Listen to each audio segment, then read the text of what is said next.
Boa noite, irmãs da SAF e aos demais que estão assistindo esse vídeo. Mais uma vez, o nosso estudo será por meio dessa ferramenta, apesar de o desejo era de queremos estar juntas, mas graças ao Senhor por termos a oportunidade de, pelo uso dessas ferramentas, continuarmos sendo edificadas e abençoadas com a sua palavra. Hoje, 9 de maio de 2020, nós teremos nosso quinto estudo, baseado no livro Florescendo em Meio aos Espinhos da Dor, este livro aqui, que foi escrito pela missionária Gisele Lourenço. Já quero aproveitar e deixar a indicação de leitura desse livro, um livro muito bom, que contém princípios bons e práticos para aprendermos a lidar com diversas dores que enfrentamos na vida. E hoje nós vamos falar um pouco sobre a dor das críticas, que está no capítulo 20, e a dor da consciência fraca, que está no capítulo 22. Mas antes de começarmos o nosso estudo, eu gostaria de orar. Então vamos fazer uma oração nesse momento, pedindo ao Senhor por este tempo que vamos ter aqui. Oremos. Senhor Santo Deus e Pai, Deus grandioso, queremos, ó Deus, pedir a Tua bênção para esse tempo que teremos aqui. Queremos Te agradecer, Senhor, pela oportunidade que temos, ó Deus, através do uso dessas ferramentas, podermos crescer, ó Deus, no Teu conhecimento. Que a Tua palavra, ó Deus, transforme os nossos corações.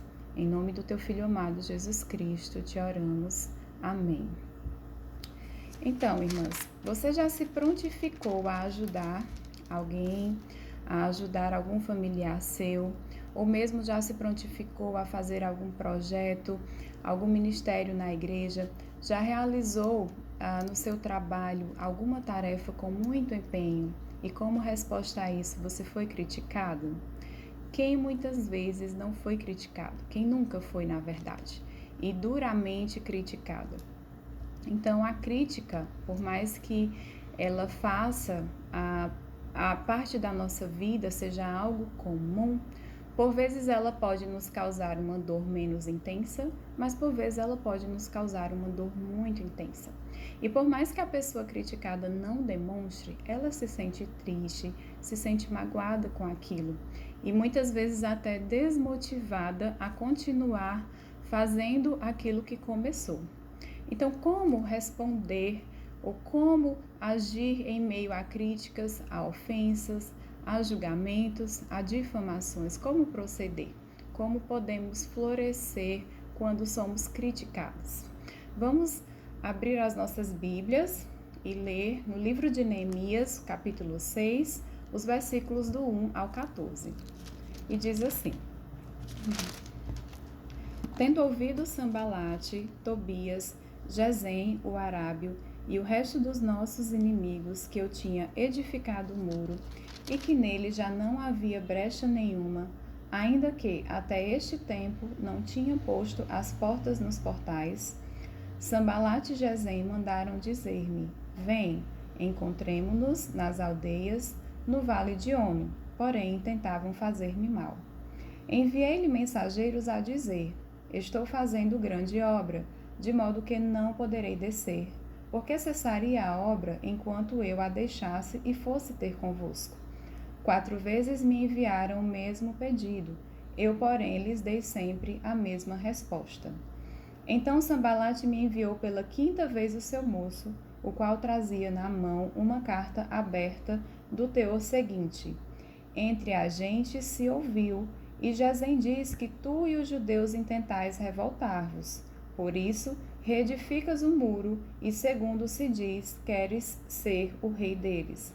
E pusestes profeta para falarem a teu respeito em Jerusalém, dizendo: Este é rei em Judá. Ora, o rei ouvirá isso, segundo essas palavras. Vem, pois, agora e consultemos juntamente. Mandei dizer-lhe: de tudo o que dizes, coisa nenhuma sucedeu. Tu, do teu coração, é que o inventas. Porque todos eles procuravam atemorizar-nos, dizendo: as suas mãos largarão a obra e não se efetuará. Agora, pois, ó Deus, fortalece as minhas mãos. Tendo eu ido à casa de Semaías, filho de Delaías, filho de Metabel, que estava encerrado, disse ele: Vamos juntamente à casa de Deus, ao meio do templo, e fechemos as portas do templo, porque virão matar-te. Aliás, de noite virão matar-te. Porém eu disse: Homem, como eu fugiria? E quem há como eu que entre no templo para que viva? De maneira nenhuma entrarei. Então percebi que não era Deus quem o enviara. Tal profecia falou ele contra mim, porque Tobias e Sambalate o subornaram. Para isto o subornaram, para me atemorizar, e para que eu assim viesse a proceder e a pecar, para que tivessem motivo de me infamar e me vituperassem. Lembra-te, meu Deus, de Tobias e de Sambalate, no tocante a estas suas obras, e também da profetisa Noádia e dos mais profetas que procuraram atemorizar-me. Então, irmãs, aqui nos é relatado sobre Neemias e uma grande obra que ele estava empreendendo, que era a reconstrução dos muros de Jerusalém. E ouvimos também falar de alguns inimigos que estavam conspirando contra Neemias e o povo para intimidá-lo nesse projeto. Então vamos voltar um pouco para o início do livro para entendermos como se deu esse chamado de Neemias e entender as dificuldades que ele enfrentou com esses inimigos, como ele respondeu a essas investidas. A Bíblia nos fala, desde o capítulo 1, que Neemias se encontrava na cidade de Suzã, que era a capital política administrativa do Império Persa, e que ele possuía uma posição de influência. Neemias havia alcançado um cargo importante, um cargo de grande confiança e que tinha muitos benefícios. Ele era copeiro do rei. E aí, em uma oportunidade, ele pôde saber como estavam os israelitas que haviam ficado em Jerusalém, qual era o estado em que eles se encontravam. E ao saber desse estado de grande miséria e desprezo que eles estavam, da calamidade em que Jerusalém se encontrava com seus muros derribados, isso muito tocou Neemias, de modo que ele lamentou, ele jejuou, orou e, considerando esse empreendimento que Deus havia colocado em seu coração, ele rogou ao Senhor que lhe concedesse mercê perante o rei. E Deus abençoou Neemias, e o rei não apenas lhe concedeu a permissão para voltar, mas também o nomeou governador de Judá. E ainda nos é dito no capítulo 2 que o rei lhe deu cartas para que fossem entregues aos governadores daquela região ali do Eufrates e que garantissem a Neemias uma passagem segura.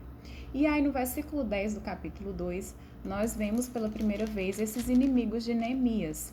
A Bíblia nos diz que Sambalate, se referindo a ele como horonita, e Tobias, um servo ou oficial amonita, eles ficaram sabendo de todas essas coisas, e isso muito lhes desagradou, que alguém viesse a buscar o bem dos filhos de Israel. E ao que parece, Sambalate, ele era governador ali da região de Samaria, uma região a norte de Jerusalém, e Tobias da região de Amon, que era uma região situada a leste de Jerusalém. Lembre-se que os muros de Jerusalém estavam derribados, então a cidade estava desprotegida. E uma vez com a chegada de Neemias ali desse objetivo, talvez esses homens perdessem algum controle que tivessem ali no povo de Israel, na cidade, perdessem privilégios, perdessem influências. E Neemias, ele dá início ao trabalho, reúne as informações necessárias, apresenta o projeto ao povo, que logo se animou e de imediato começou a trabalhar. E nesse momento, nós vemos o primeiro ataque dos inimigos. Nos é relatado nos versículos 19 e 20 do capítulo 2, e também nos é mostrado um terceiro inimigo, que é Gesem, o arábio, que provavelmente seria daquela região ali ao sul de Jerusalém.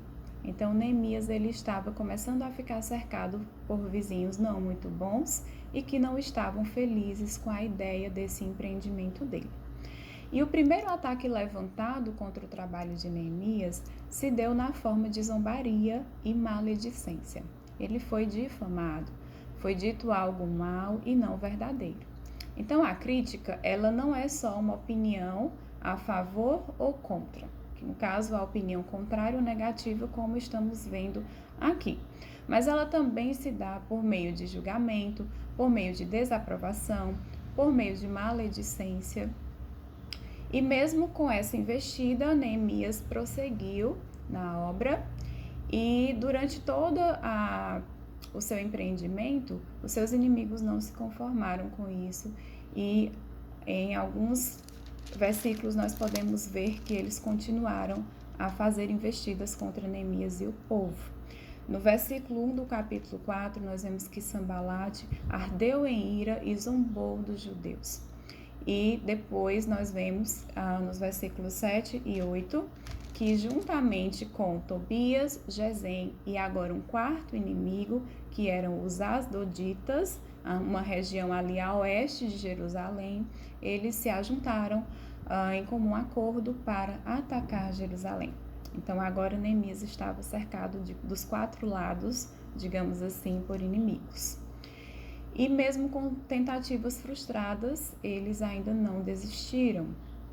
No capítulo lido hoje, capítulo 6, nós vemos que por 4 vezes Sambalate e Gesem, eles enviaram convites com a intenção de retirar Neemias da obra e de lhe fazer mal. E ainda vimos que pela 5ª vez lhe enviaram uma carta que já tinha um teor mais preocupante, um teor mais sério. Sambalate estava difamando Neemias, acusando-o de alta traição e afirmando que ele estava reconstruindo os muros com a intenção, com o propósito de ser rei. Então, diante de tantas investidas, de críticas que podem vir por meio de zombarias, de difamação, como lidar com a dor? Como responder? Como crescer? Então, nós vamos ver 3 lições que podemos aprender através da vida de Neemias. E a primeira lição é que o nosso foco, ele deve estar no Senhor e na obra, não na crítica. Neemias, ele era um homem de foco, era um homem de coragem, que tinha a sua mente e confiança voltadas para o Senhor. Caso não fosse, ele teria já desistido. Lembre-se que Neemias nem poderia estar lá. Ele tinha um cargo muito bom, ele tinha muitos benefícios em Suzã, e mesmo assim, ao ser tocado, tendo recebido tantos favores, claro que vindo da parte do Senhor, para chegar até lá, se ele não tivesse uma mente e confiança voltadas no Senhor, ele teria provavelmente desistido. Então, Deus, ele tem planos a serem executados e ele continua delegando tarefas.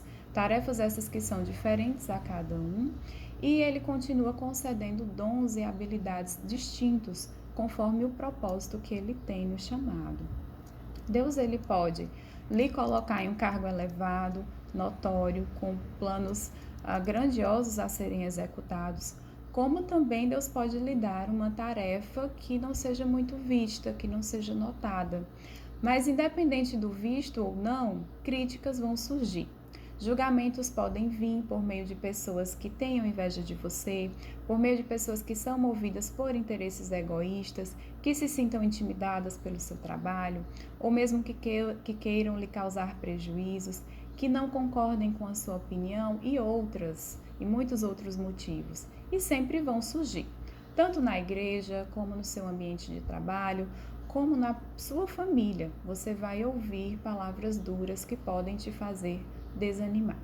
Mas tenha em mente que, se Deus delegou uma tarefa a você, quer seja um ministério na igreja, quer seja no seu ambiente de trabalho, ou algo que Ele colocou em seu coração para fazer em favor de outras pessoas, Deus se compromete a estar com você. Josué 1,9, ele nos diz para sermos fortes e corajosos, porque Ele vai estar conosco por onde quer que formos. E Ele também nos capacita. Vemos isso em Êxodo 31:3, ali quando o Senhor chama Moisés e diz que chamou Bezalel para a obra do templo, e ele fala assim: e o enchi do Espírito de Deus de habilidade e de inteligência e de conhecimento em todo artifício. Êxodo 31, 3. Então, Deus ele te dá os meios e condições de realizar a obra dele. É fácil trabalhar para Deus? Não, nós vamos encontrar muitos desafios, mas é recompensador e não é um trabalho vão. Então, Neemias estava com a sua mente e confiança voltadas para o Senhor. Seu foco estava no Senhor e naquilo que ele deveria fazer. E assim, ele reconhecia a mão de Deus no empreendimento.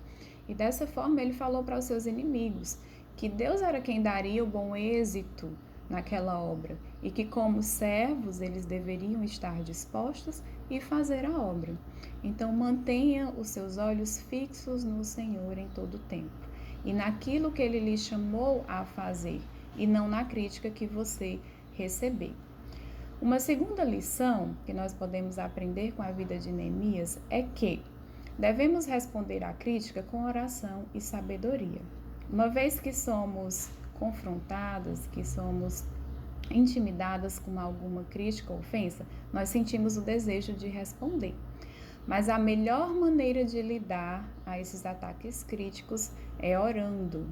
E Neemias era um homem de oração. Nós podemos ver isso no capítulo 4, versículo 4, quando ali fala que Sanbalate, ardendo em ira, zombando dos judeus, Neemias ora, pedindo a Deus que ouvisse, porque eles estavam sendo desprezados.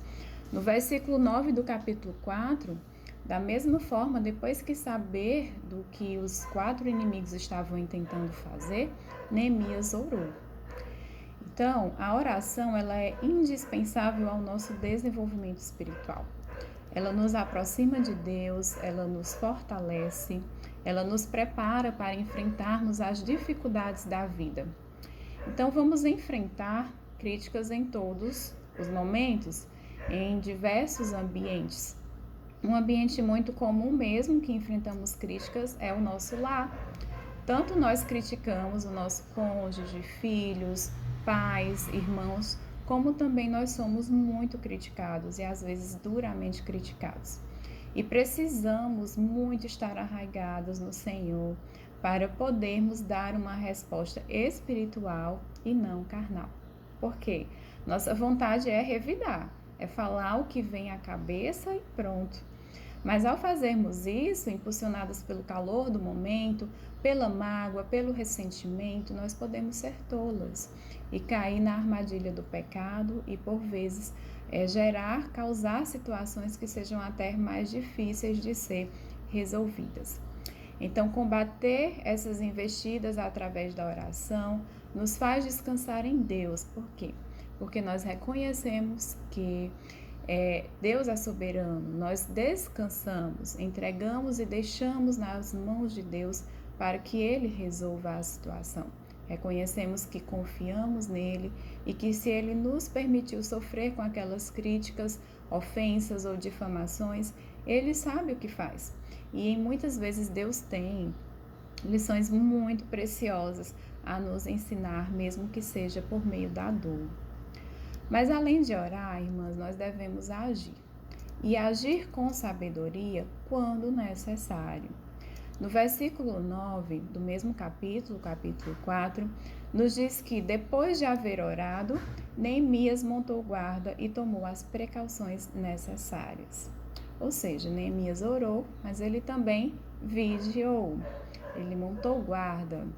Então, precisamos ser vigilantes, precisamos buscar o auxílio do Senhor, andando diariamente com Ele, lendo Sua palavra, meditando nas Escrituras. Por quê? Nós não temos sabedoria por nós mesmos para estarmos alertas diante dos perigos espirituais. Nós não possuímos recursos suficientes.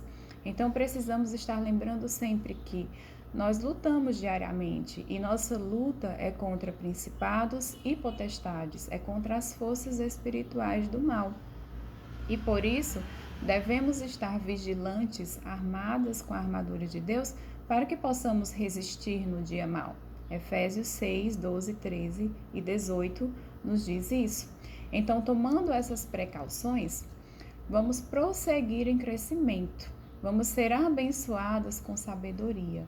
Ao ler a palavra de Deus diariamente, ao meditar na sua palavra, ao buscar desenvolver uma vida de oração, vamos ser abençoadas com sabedoria para agirmos diante das adversidades. E Neemias, uma vez tendo essa sabedoria dada pelo Senhor, ele não procurou revidar os ataques. No momento de responder, nós vemos aqui no capítulo 6, versículo 3, o quanto ele foi prudente. Prudente ao rejeitar as propostas que lhe foram feitas 4 vezes, respondendo de uma forma sábia, não atacando, não repreendendo seus inimigos, mas apresentando-lhes uma boa e verdadeira razão do porquê ele não estava disposto a ir. E vemos também nos versículos 11 e 12 desse mesmo capítulo que, ao receber a profecia de que ele deveria se esconder no templo, Neemias agiu com retidão. Ele recebeu o discernimento de Deus para perceber o mal e fugir dele. Então precisamos estar alicerçadas no Senhor, orando, buscando a sabedoria dele para que, em momentos de crítica, nós não venhamos a revidar, mas orar primeiramente e assim termos sabedoria para respondermos se necessário, ou então para não nos deixarmos ser vencidas pelas importunações e chegar a fazer algo imprudente ou pecaminoso. E a última e terceira lição que nós podemos aprender com Neemias é que, através da crítica, identificamos a quem tememos. Em muitos momentos, ao recebermos afrontas, críticas, nós nos deixamos ser intimidadas. E é algo que nós fazemos naturalmente, é como um instinto humano. Nós paralisamos ali diante daquela situação. E nesse momento nós retiramos o foco do Senhor, esquecemos quem é Deus e colocamos o nosso foco nas pessoas que estão, e no que elas estão pensando ou estão falando de nós ou no que elas podem nos fazer. Então nós tememos e nos deixamos ser controlados pelo temor do homem facilmente. E o temor do homem, ele pode nos desanimar, como também ele pode nos fazer desistir de realizarmos uma obra ou uma tarefa que o Senhor tem nos chamado a fazer. Ele pode até nos fazer desobedecer a Deus. Por quê? Porque nós tememos as pessoas, tememos o que elas podem fazer contra nós, tememos serem envergonhados, tememos se opor à vontade daquelas pessoas ou então de desagradá-las. Desde o início do seu empreendimento, Neemias ele foi atacado, como nós vimos. Mas, mais do que a aprovação das pessoas, Neemias ele desejava a aprovação de Deus. E esse deve ser o nosso desejo também. Então, Neemias não se deixou levar pelas intimidações. Antes, ele colocou sua mente, alicerçou sua mente no Senhor. Neemias não recuou, nem fraquejou diante das ameaças físicas. Ele sabia que Deus estava com ele e que nada poderia lhe fazer, a não ser que o próprio Deus permitisse que aqueles inimigos fizessem. E também Neemias não deu ouvidos ao receber a profecia de Semaías, não deixando assim ser levado a fazer algo pecaminoso. Então, irmãs, nós vamos sofrer investidas que visam nos desencorajar, nos desanimar, que visam muitas vezes até nos fazer pecar. Mas devemos continuar firmes fazendo aquilo que Deus nos chamou a fazer.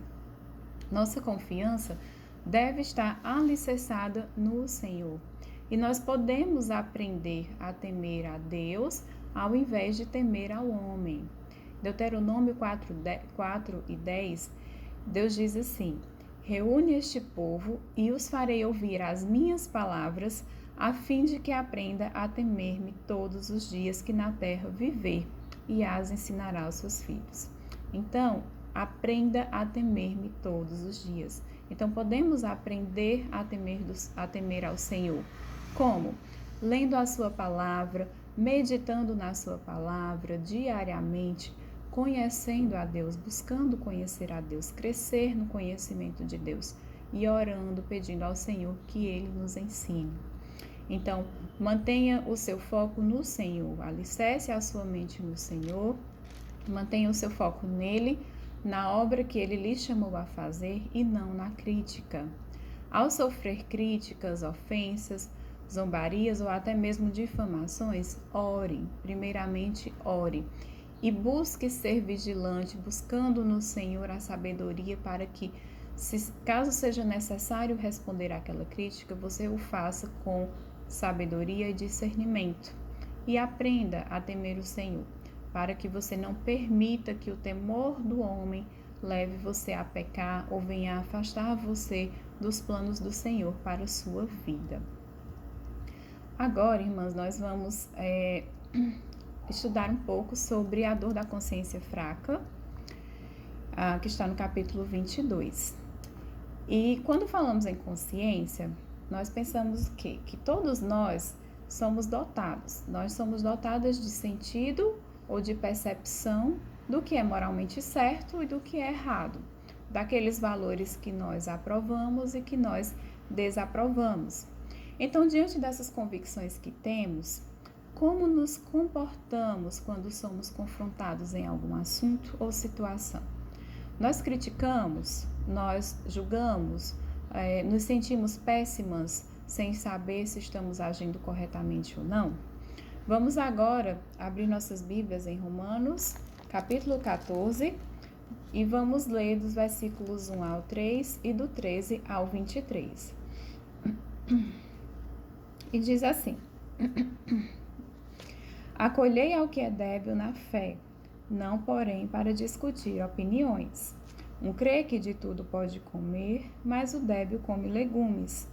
Quem come não despreze o que não come, e o que não come não julgue o que come, porque Deus o acolheu.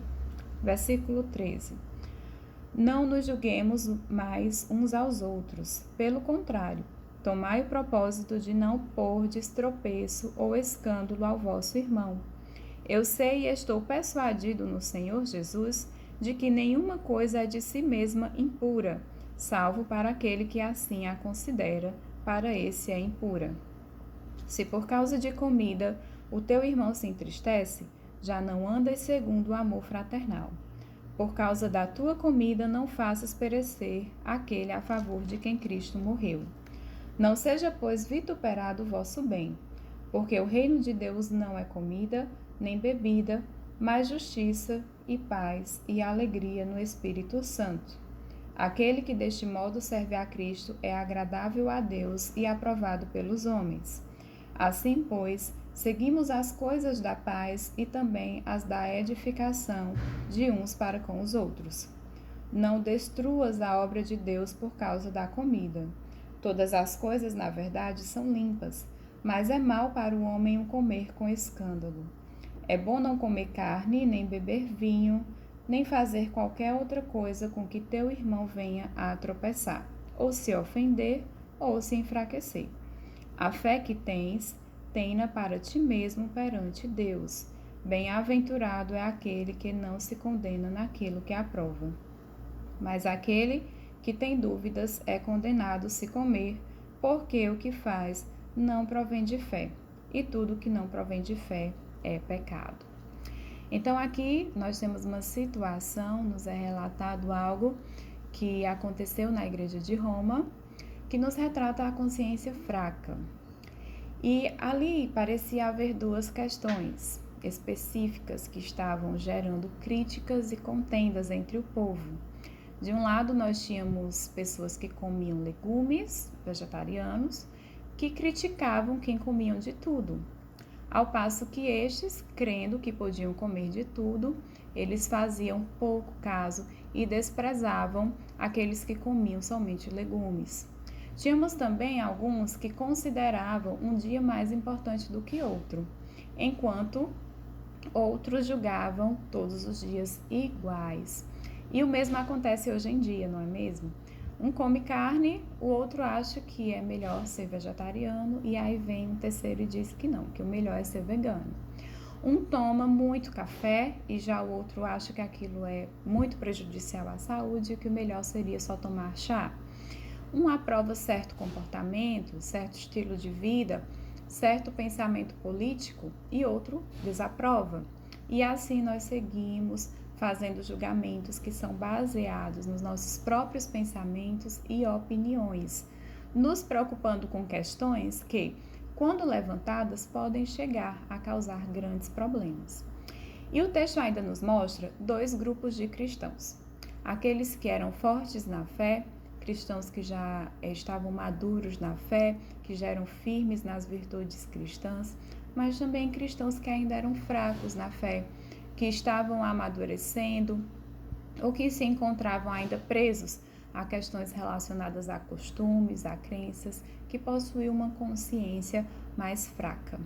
E havendo grandes diferenças de opinião a respeito de assuntos, de comportamentos do que é agradável ou não a Deus, Paulo nos orienta como deve ser nossa conduta em relação ao outro, no tocante à nossa consciência, à nossa fé, como lidar com essas diferenças. Então, nós vamos ver também 3 condutas que Paulo aqui nos ensina de como nos relacionarmos com os outros diante de tantas diferenças de opinião acerca de assuntos, de comportamentos. E a primeira conduta é que nós não devemos julgar nem condenar os outros. Podemos ver isso no versículo 4, quando ele diz: quem és tu que julgas o servo alheio? Para o seu próprio Senhor está em pé ou cai. No versículo 10, quando ele diz: tu, porém, porque julgas teu irmão? E tu, por que desprezas o teu? Pois todos compareceremos perante o tribunal de Deus. E ainda no versículo 13, quando ele fala mais uma vez: não nos julguemos mais uns aos outros. Nós podemos nos achar por vezes fortes na fé e nos sentirmos mais santas do que outras irmãs, por vermos muitas vezes alguma atitude dessas pessoas ou algo que elas façam e aí nos achar santas, pressupondo que o nosso ponto de vista ele é o correto, fazendo afirmações e opinando baseadas naquilo que nós achamos que é certo e que é errado. E aí nós começamos a julgar as pessoas. E por outro lado, baseado ainda também nas suposições do que pensamos ser certo ou errado, nós condenamos alguém, alguma coisa que nós vimos aquela pessoa fazer ou dizer. E nós devemos ter em mente que temos liberdade em Cristo. E essa liberdade significa que, como cristãs, nós somos livres para termos convicções, sendo que essas convicções, elas devem estar de acordo com os princípios bíblicos, devem estar de acordo com o padrão de Deus. Mas é muito fácil nós criticarmos quem não pensa como pensamos, ou condenarmos as pessoas também, e até encobrir esses julgamentos usando convicções bíblicas. Um meio muito comum de fazermos isso é pelas redes sociais, por grupos de WhatsApp. Por exemplo, em um grupo de WhatsApp, certo assunto é levantado e então nós começamos a tecer os nossos comentários, os nossos julgamentos, muitas vezes julgamentos até depreciativos, grosseiros. Por quê? Porque o mundo diz o quê? Que nós temos voz, que nós temos o direito de falar, que nós temos o direito de defender nossa opinião. Mas não é bem assim. Nós precisamos ter sabedoria para não causar chateações, para não gerar contendas entre os irmãos, para não sair julgando ou condenando certas opiniões baseadas em nossas próprias convicções. Então, como Paulo diz no versículo 4, quem és tu que julgas o servo alheio? Então, Deus Ele é quem julga. Paulo aqui está dizendo, parem de julgar, não importa de qual lado vocês estão. Não importa se vocês são fortes na fé, se julgam por isso, se vocês são fracos na fé e por isso condenam, mas parem de fazer o papel de Deus em relação aos seus irmãos em Cristo, porque Deus é o juiz. Deus é quem julga, essa posição pertence ao Senhor. E é diante do Senhor que cada um vai ser aprovado e vai ser reprovado. E Deus, ele mantém firme na fé tanto um quanto o outro. Então, irmãs, nós devemos deixar de focar na vida do outro, na opinião do outro. Já temos trabalho demais com a nossa vida. E deixar que Deus, ele aprove ou reprove, tá? Você pode até julgar certas práticas ou crenças quando aquele comportamento está claramente oposto à Bíblia. Mas uma vez que você julga práticas ou convicções se baseando nas suas próprias convicções, não é correto. Então, não foque na vida dos outros, tá? Deixe que cada um preste contas da sua vida a Deus. Evite fazer julgamentos e condenar pessoas baseados em suas próprias opiniões, em suas próprias convicções. E uma vez também deixando de fazer julgamentos, nós chegamos a uma segunda conduta, que não devemos também ser escravos da opinião alheia, mas também não podemos ser motivos de tropeço. Vemos isso no versículo 7, 8 e 13. No 7, Paulo diz: porque nenhum de nós vive para si mesmo, nem morre para si. Versículo 8. Porque se vivemos, para o Senhor vivemos. Se morremos, para o Senhor morremos. Quer pois vivamos ou morramos, somos do Senhor. E ainda no versículo 13, quando ele fala sobre não julgar mais uns aos outros, ele continua dizendo: pelo contrário, tomai o propósito de não pôr de tropeço ou escândalo ao vosso irmão. Então, nossos atos e palavras, eles afetam os outros. E como nós vimos na conduta anterior, que podemos julgar ou condenar as pessoas e não devemos fazer isso, da mesma forma também podemos ser julgados ou podemos ser condenados. E tem pessoas que, ao se deparar com um julgamento ou com uma opinião a seu respeito, ela absorve aquilo e torna aquilo verdadeiro para a sua vida, deixando que a sua consciência, de um modo fraco, lhe aflija. E então ela começa a se ver pelas lentes do outro, pelos olhos daquela pessoa, chegando por muitas vezes a acreditar que ela não é capaz de fazer alguma coisa, que ela não consegue fazer nada direito.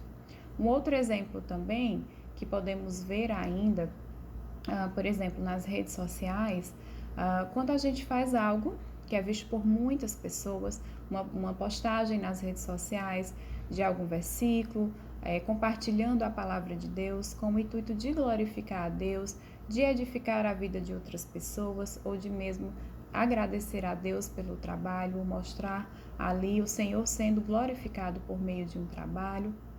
Até por vezes também em alguma participação que a gente faz em alguma programação da igreja, as pessoas começam a falar, a tecer comentários.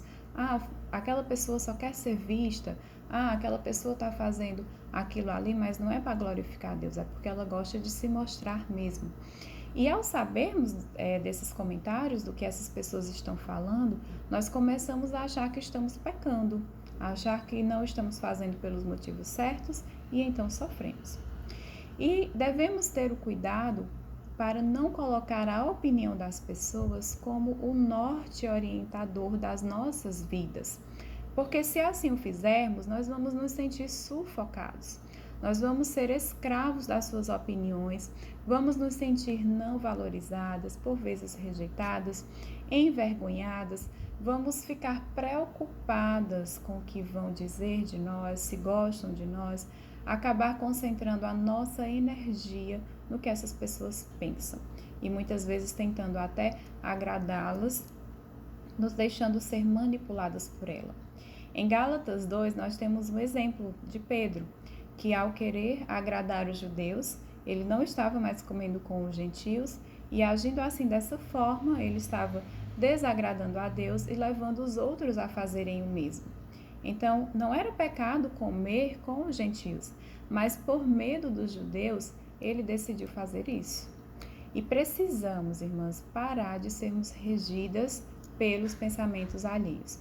Nós não vivemos para si, como diz o versículo 7, mas também não vivemos para o outro.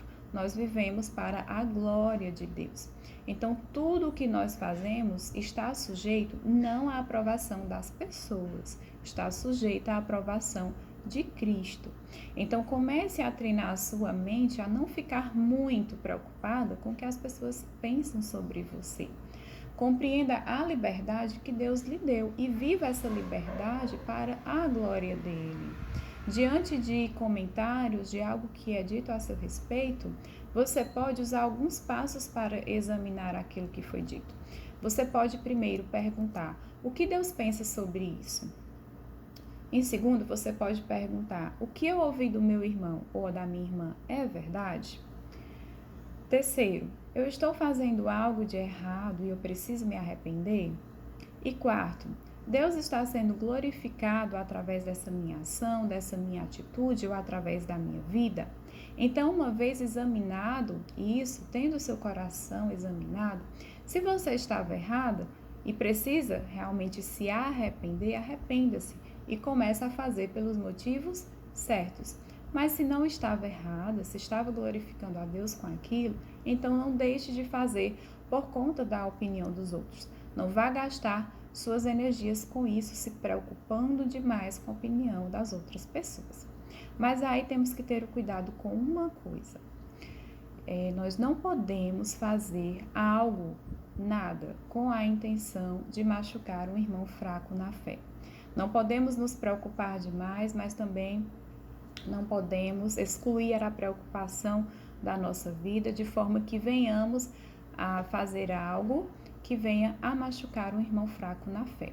O versículo 15 nos diz que: se por causa de comida o teu irmão se entristece, já não andas segundo o amor fraternal. Por causa da tua comida não faças perecer aquele a favor de quem Cristo morreu. Então, como crentes conscientes, sabendo que nós temos uma liberdade dada por Deus, liberdade essa que deve ser controlada por atitudes coerentes e tementes ao Senhor, a partir do momento em que uma pessoa ela se escandaliza ao ver você fazendo algo, ela tem a sua vida espiritual prejudicada, você não deve fazê-lo na frente dele. Não é simplesmente você dar de ombros e dizer: ele que lute, que amadureça na fé. Não. A Bíblia ela é clara ao nos dizer que nós não devemos ser tropeço para a fé de ninguém, para a fé de nenhuma pessoa. E dessa forma, abrindo mão, nós vamos agir por amor. Nós não devemos pensar em nós mesmos, mas sim no próximo. Então, abrir mão daquilo que levou o irmão a se escandalizar e orar ao Senhor por esta pessoa, para que Deus venha fazê-la crescer e amadurecer na fé. Então, não esteja preocupada demais, não se torne escrava das opiniões das pessoas, porque a sua aprovação ela vem do Senhor, ela é de Cristo. Mas também tenha o cuidado de não fazer ninguém ter a sua fé, sua vida espiritual prejudicada ao se escandalizar com algo que você diga ou você faça. E a terceira e última conduta que devemos ter é que nós devemos reeducar nossa mente a pensar como Cristo. A nossa consciência, ela não é um guia infalível. Ela é falha e muitas vezes falha.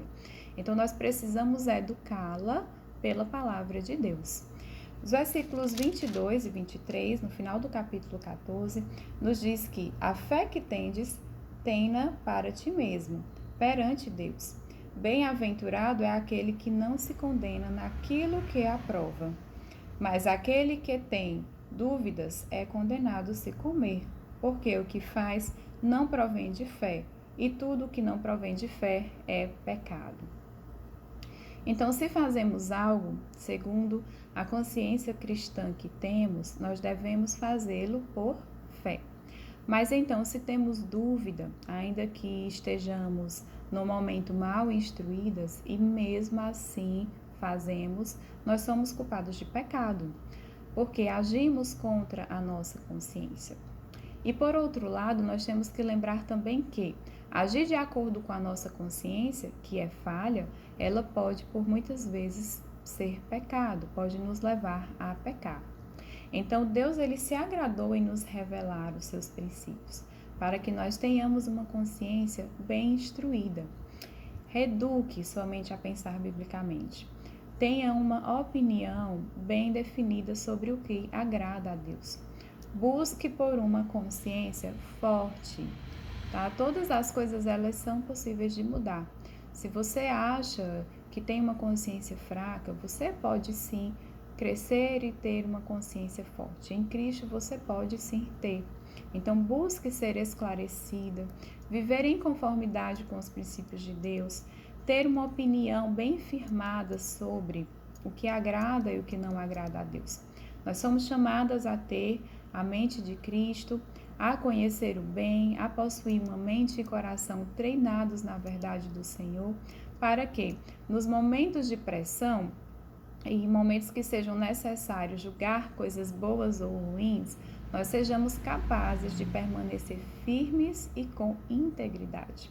Uma vez bem instruídas no Senhor, eu creio que você viverá uma vida bem mais leve, uma vida em que não é necessário julgamentos, não é necessário contendas, uma vida em que você não vai estar presa à opinião das pessoas, mas também em amor. Ao fazer algo que escandaliza um irmão, você vai abrir mão daquilo e vai ter uma consciência forte, uma consciência alicerçada biblicamente no Senhor, uma consciência que pensa de modo bíblico, e você vai desfrutar assim o melhor de Deus para você e viver o seu melhor para Ele. Que o Senhor nos faça crescer na graça e no conhecimento de Cristo. Amém. Uma boa noite a todos.